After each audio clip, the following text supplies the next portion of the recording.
നേരത്തെ എൻ്റെ ദേഹം ഫുള്ളും ആയിരുന്നു, ഇതുപോലെ അല്ലായിരുന്നു എൻ്റെ സ്കിന്ന്, ഫുള്ളും പാടുകളായിരുന്നു. അത് എൻ്റെ കൂടെ പഠിക്കുന്നവർ എന്നെ കളിയാക്കും, എന്താടി നിൻ്റെ സ്കിന്നൊക്കെ ഇങ്ങനെ ഇരിക്കുന്നത്. എനിക്കത് ഭയങ്കര സങ്കടമായിരുന്നു. ഞാനിതും അമ്മേനോട് പറഞ്ഞായിരുന്നു. ഞാൻ അമ്മേനോട് കരഞ്ഞു പ്രാർത്ഥിച്ചു, അമ്മേ ഇതൊന്ന് മാറ്റി തരണമേ, എനിക്ക് അവരോട് പറയണം അമ്മയാണ് ഇത് മാറ്റി തന്നതെന്ന് എനിക്ക് പറയണം അമ്മേ. ഞാൻ ആവർത്തിച്ച് അമ്മേനോട് പറഞ്ഞു.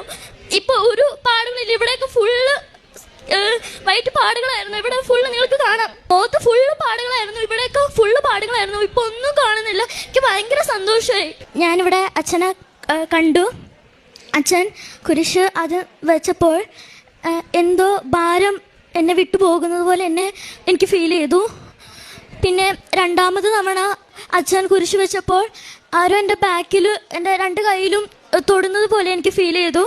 അപ്പം തന്നെ എനിക്കറിയായിരുന്നു അത് അമ്മയായിരിക്കും, അമ്മ എല്ലാം മാറ്റും എന്ന് ഉറച്ച വിശ്വാസം ഉണ്ടായിരുന്നു. 2019 അവർക്ക് ദേഹം മുഴുവനും കുരുക്കൾ വന്ന് പൊട്ടുകയും അതൊരു കറുത്ത പാടായി മാറുകയും പിന്നെ അത് ദേഹം മുഴുവനും വെളുത്ത പാടായിട്ട് വരികയും ഉണ്ടായി. അങ്ങനെ എറണാകുളത്ത് ഒരു സ്കിൻ സ്പെഷ്യലിസ്റ്റിനെ കാണിച്ചു.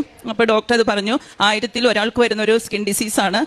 ഡയഗ്നോസിസ് ആയിട്ട് പറഞ്ഞത് പിക്ടോറിയാസിസ് ലിഥനോയിഡ് ക്രോണിക് എന്നൊരു ഡയഗ്നോസിസ് പറഞ്ഞു. അത് 3 വർഷത്തോളം അതിന് മരുന്നുകളും സോപ്പുകളും ഒക്കെ മാറി മാറി ഉപയോഗിച്ചു. എന്നിട്ട് കുറയാഞ്ഞിട്ട് വേറൊരു സ്കിൻ ഡോക്ടറെ കാണിച്ചു. എന്നിട്ടും കുറയുന്നുണ്ടായിരുന്നില്ല.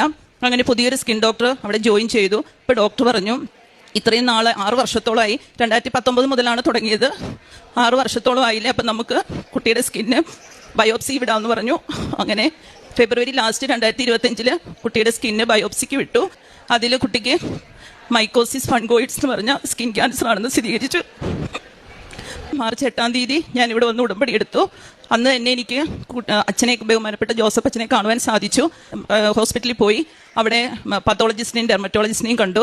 അപ്പോൾ ഡോക്ടർ പറഞ്ഞു നമുക്കിത് ഇവിടെ ഒന്നും ചെയ്യേണ്ട, ടെസ്റ്റ് നമുക്ക് ഡൽഹി ഫൈനൽ ഡയഗ്നോസ്റ്റിക് പാനലിലോട്ട് അയച്ചു കൊടുക്കാം. അതിൻ്റെ റിസൾട്ട് വന്നു. അതിന് വന്നപ്പോൾ എല്ലാ ബ്ലഡ് ടെസ്റ്റും എല്ലാം നെഗറ്റീവായിരുന്നു.